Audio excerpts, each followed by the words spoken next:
भारत में नोटबंदी 2.0, इमरान खान पर कसता शिकंजा। कर्नाटक में सिद्धारमैया की ताजपोशी। मौसम का लगातार बदलता रंग। नमस्कार, मैं रूपाली बर्वे और आप देख रहे हैं वेब दुनिया की खास पेशकश WD नाउ, जिसमें बात करेंगे सप्ताह भर की सुर्खियों की एक अलग अंदाज में।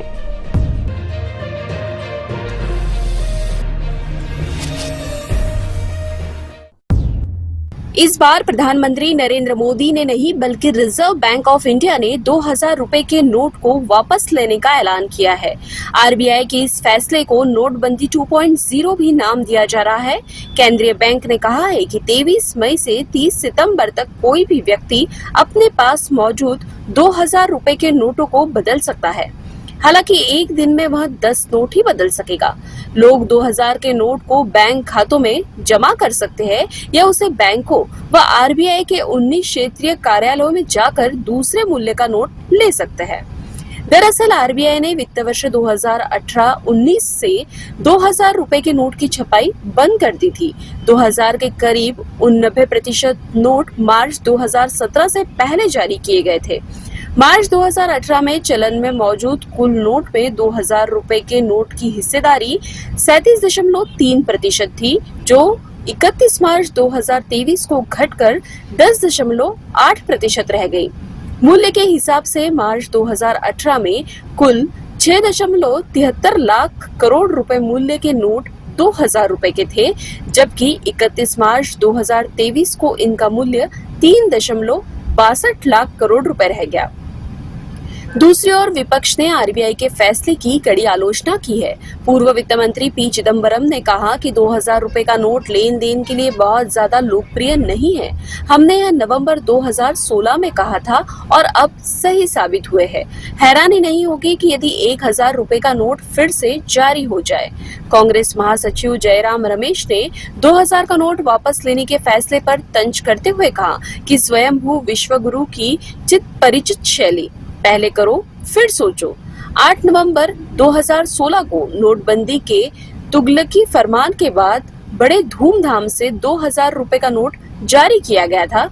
अब इसे वापस लिया जा रहा है।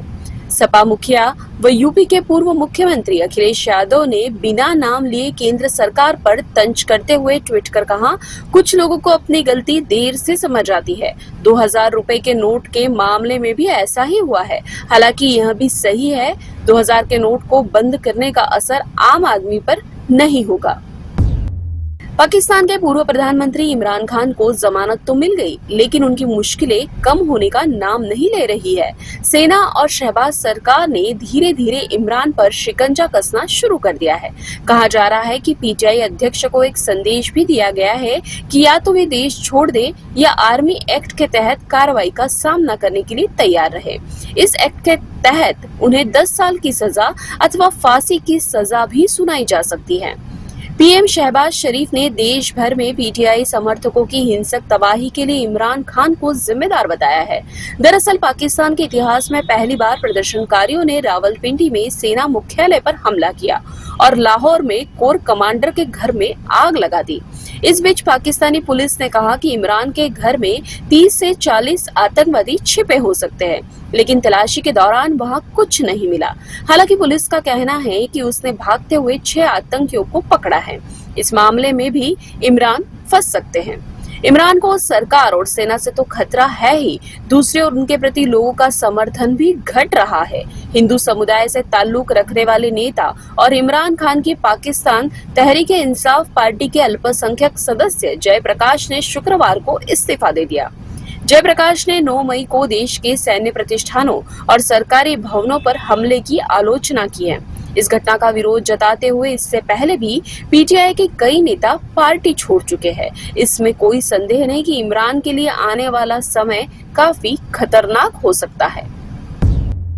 कर्नाटक में कांग्रेस नेता सिद्धारमैया की मुख्यमंत्री पद पर ताजपोशी हो गई है। इसके साथ ही कांग्रेस के लिए नई चुनौतियों का दौर भी शुरू हो गया है।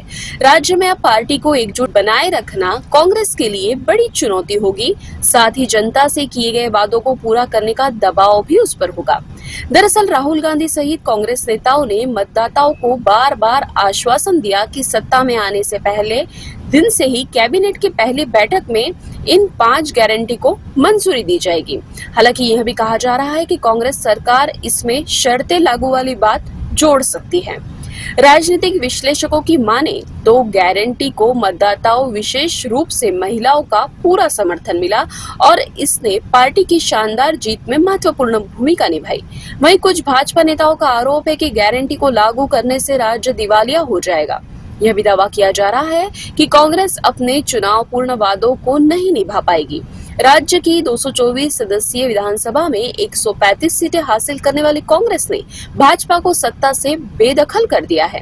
हालांकि कर्नाटक की जीत से कांग्रेस का आगामी विधानसभा चुनाव के साथ ही लोकसभा चुनाव 2024 के लिए कॉन्फिडेंस भी बढ़ेगा। साथ ही विपक्ष को भी सत्तारूढ़ भाजपा के खिलाफ एकजुट करने में मदद मिलेगी।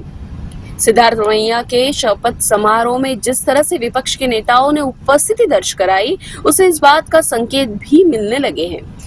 यदि यहाँ एकजुटता इसी तरह बनी रहती है तो 2024 में भाजपा के लिए मुश्किल हो सकती है।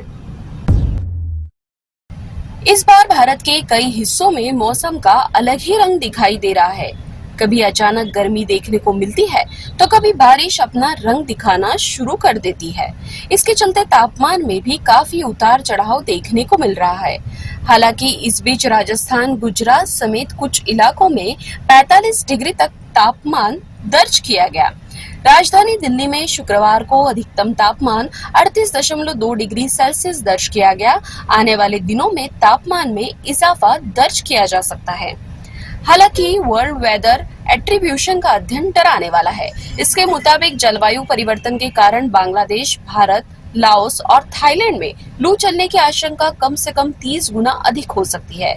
इस बात पर भी जोर दिया गया है कि गर्म हवाएं चलने के संदर्भ में हॉटस्पॉट कहलाने वाले इन क्षेत्रों में लू का असर बढ़ने की संभावना है। गत अप्रैल के दौरान दक्षिण और दक्षिण पूर्व एशिया के कुछ हिस्सों ने लू का सामना किया। वहीं लाओस में तापमान 42 डिग्री सेल्सियस और थाईलैंड में 45 डिग्री सेल्सियस से अधिक पहुंच गया। अध्ययन में पाया गया कि इस अत्यधिक गर्मी के परिणाम स्वरूप बड़े पैमाने पर अस्पताल में भर्ती होने वालों की संख्या में वृद्धि के साथ ही बुनियादी ढांचे को भी क्षति हुई और जंगल में आग लगने की घटनाओं में इजाफा हुआ। अब खबरें संक्षेप में। दिल्ली की अरविंद केजरीवाल सरकार को झटका। केंद्र सरकार ने अध्यादेश लाकर पलटा सुप्रीम कोर्ट का फैसला। एलजी के पास फिर पावर। सुप्रीम कोर्ट ने हाल ही में दिल्ली सरकार के अधिकारों की व्याख्या की थी। मोदी कैबिनेट में बदलाव। किरण रिजिजू से छीना कानून मंत्रालय। संसदीय कार्य मंत्री का जिम्मा संभाल रहे राजस्थान के अर्जुन राम मेघवाल को बनाया कानून मंत्री। ज्ञानवापी मस्जिद से मिले शिवलिंग की उम्र का पता लगाने के लिए कार्बन डेटिंग समेत वैश्विक वैज्ञानिक सर्वेक्षणों को फिलहाल स्थगित किया गया। आर्यन ड्रग्स केस मामले में एनसीबी के पूर्व जोनल डायरेक्टर समीर वानखेड़े ने किया था पद का दुरुपयोग। जांच रिपोर्ट में हुआ खुलासा।